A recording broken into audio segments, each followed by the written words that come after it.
আসসালামু আলাইকুম সবাইকে। আজকে আমি দেখাবো এই টাইপের ম্যাথগুলো কিভাবে সলভ করতে হয় ক্যালকুলেটরের মাধ্যমে। তো আপনারা খুব সহজেই এই টাইপের ম্যাথগুলো সলভ করতে পারবেন।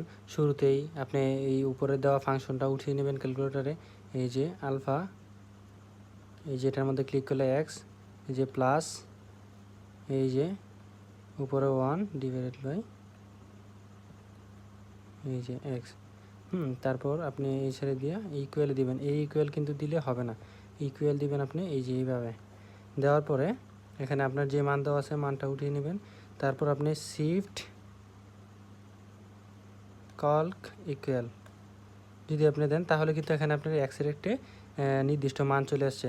তো আপনি এই এক্সের মানটা আপনি কী করবেন, এই যে এক্সে ক্লিক করবেন, ক্যালকে ক্লিক করবেন, আনসারে দিবেন। তার মানে কিন্তু আমি এই এক্সের মধ্যে আমার যে পূর্বের যে মানটা এক্সের মান, ওই মানটা কিন্তু এখানে এক্সের মধ্যে সেভ করে ফেলেছি। ঠিক আছে? তো আপনি এখন বেরিয়ে যাবেন। এখন আপনাকে কিন্তু এখানে বলছে এক্স টু দি পাওয়ার 4। তখন আমি কী করব, এই যে এক্সের মধ্যে কিন্তু আমার মানটা রয়ে গেছে এক্স টু দি পাওয়ার 4। তারপর এই যে plus 1 by x to the power 4। আমার এই এক্সের মধ্যে কিন্তু আমার পূর্বের মানটা রয়ে গেছে। তো এখন যদি আমি ইকুয়ালে ক্লিক করি তাহলে কিন্তু আমার এই যে মানটা কিন্তু চলে আসছে। তো এইভাবে আপনি নিচের এই ম্যাথগুলো সলভ করতে পারবেন।